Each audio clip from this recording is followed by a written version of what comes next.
چلتا رہ گیا اور اس نے کہا ہائے کاش کہ میں نے اپنے رب کے ساتھ شرک نہ کیا ہوتا۔ حالانکہ اس پورے رکوع میں کہیں کسی دیوی کا، دیوتا کا، کسی اور الہہ کا کوئی ذکر نہیں ہے۔ تو اس رکوع میں سمجھنے کی بات یہ ہے کہ ایک شرک ہے مادہ پرستی کا شرک، مادی اسباب و وسائل پر اتنا تکیہ ہو جائے، اتنا توکل ہو جائے، اتنا اعتماد ہو جائے کہ پھر اللہ تعالیٰ کو انسان بھول جائے، مسبب الاسباب پر سے نگاہ ہٹ جائے اور وہ سمجھے کہ سارا اعتماد اور توکل میرا ان مادی اسباب و وسائل پر ہے۔ تو یہاں گویا کہ اس نے ان مادی وسائل و اسباب ہی کو اپنا معبود بنا لیا ہے۔ تو یہ شرک ہے جو اس دور کا سب سے بڑا شرک ہے۔ اس دور میں بت پرستی کا شرک بہت کم رہ گیا ہے، اب ستارہ پرستی کا شرک کہاں رہ گیا ہے؟ کون لوگ ہیں جو ستاروں کو پوجتے ہیں؟ اب تو انسان سمجھتا ہے ستاروں تک تو ہم پہنچ ہی جائیں گے، ہمارا علم تو پہنچ ہی چکا ہے، چاند تک ہم اتر آئے ہیں، اب چاند کو کون پوجے گا؟ یہ جو اب ساری جو ہے اب جو پوجا پاٹ ہو رہی ہے وہ تو مادہ پرستی کی ہے، وہ دولت کی ہے، وہ در حقیقت یا وہ نظریاتی طور پر وطن پرستی ہے، اس کا ایک شرک ہے۔ تو یہ اس دور کے شرک کو سمجھنا بہت ضروری ہے، اور یہ رکوع اس اعتبار سے کہ اس میں کسی دیوی دیوتا کا ذکر نہیں ہے۔ تو شرک کون سا کیا اس نے؟ وہ شرک یہی ہے کہ اس نے دنیاوی مال و اسباب اور مادی اسباب و ذرائع کے اوپر اپنے سارے توکل کو جو ہے اس کے ساتھ منسلک کر دیا، یہی گویا کہ اس کو معبود بنا لینا ہے۔ وَاضْرِبْ لَهُم مَثَلًا الرَّجُلَيْنِ، ان کے لیے بیان کیجئے دو اشخاص کی مثال۔ جعلنا لأحدهما جنتین من اعناب، ان میں سے ایک کو ہم نے دیے تھے دو باغ انگوروں کے، وحففناہما بنخل، اور ان دونوں کو گھیرے میں لیا ہوا تھا کھجوروں کے درختوں نے۔ اب دیکھیے کہ انگوروں کی بیلیں ہیں اور چونکہ ادھر ادھر سے ہوا تیز نہ آئے تو کھجوروں کے جھنڈ جو ہیں وہ چاروں طرف لگے ہوئے ہیں تاکہ ان کے مابین جو اس کی انگوروں کی بیلیں ہیں وہ بڑی محفوظ ہیں۔ وجعلنا بینہما زرعا، اور ان کے درمیان کھیتی بھی تھی، یعنی یہ کہ اناج کا سامان بھی ہے اور انگوروں کی بیلیں بھی ہیں اور یہ کہ کھجوروں کے درخت بھی ہیں۔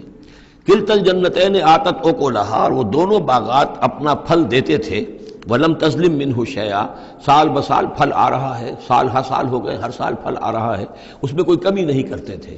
جب یہ چیز چلتی رہتی ہے تو آدمی کا خود بخود ایک توکل جو ہے وہ اس چیز کے ساتھ وابستہ ہو جاتا ہے، وہ بھول جاتا ہے کہ اس کی اللہ تعالیٰ کے فضل و کرم سے ہے یا اللہ کے اذن سے ہے، بلکہ یہ کہ وہ انہی چیزوں کو سمجھ بیٹھتا ہے کہ یہ دائم ہے اور قائم ہے۔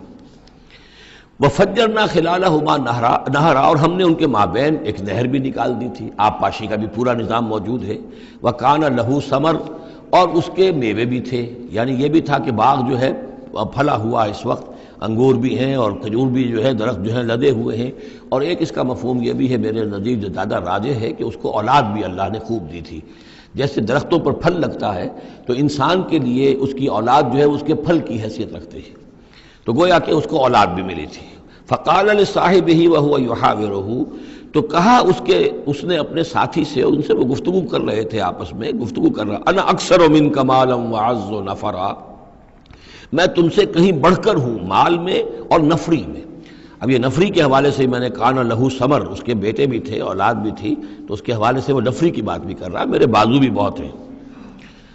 وَدَخَلَ جَنَّتَهُ، اور وہ داخل ہوا اپنے باغ میں، وَهُوَ ظَالِمٌ لِنَفْسِهِ، اور وہ اپنے جان پر ظلم کر رہا تھا، یعنی اسی گمراہی کے اندر مبتلا تھا۔ قَالَ مَا أَظُنُّ أَن تَبِيدَ هَٰذِهِ أَبَدًا، انہوں نے کہا میں نہیں سمجھتا کہ یہ باغ بھی کبھی اجڑ سکتا ہے۔ کیا مجھے دھمکا رہے ہو کہ اللہ تعالیٰ جو ہے کہیں تم میری یہ دولت سلب نہ کر لے؟ دیکھو میں نے کھجوریں کس حساب سے یہاں پر لگائی ہیں کہ کوئی اگر آئے بھی، کوئی باد سرسر آئے یا کوئی اور بھی ہوا کا تیز لو کے جھونکے آئیں تو وہ میری انگوروں کے بیلوں تک نہ پہنچے۔ یہ گویا کہ سینٹینلز کھڑے ہوئے ہیں، کھجور کے درخت جو ہیں وہ روک رہے ہیں۔ پھر میں نے یہاں پہ آب پاشی کا نظام ہے، میرے نہر چلی ہوئی ہے۔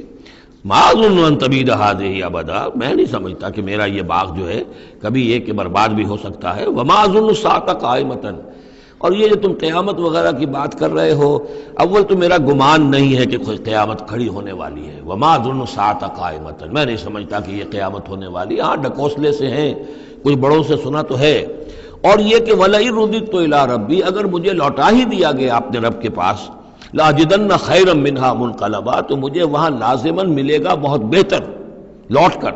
اب اس کے اندر ایک فلسفہ ہے ان کا کہ جب اللہ نے مجھے یہاں دیا، اللہ کے وہ منکر نہیں تھے، اللہ نے مجھے یہاں دیا ہے تو اس کا مطلب یہ کہ میں چہیتا ہوں، لاڈلا ہوں، یا اللہ نے مجھے کچھ صلاحیتیں دی ہیں، میں نے بڑی عمدہ پلاننگ کر کے باغ بنائے ہیں، سارا اس کا بندوبست کیا ہے۔ تو یہ میری جو صلاحیت ہے، یہ اللہ کی دی ہوئی جو میرے اندر ہے، یہ جو خیر ہے، یہ کہاں چلا جائے گا؟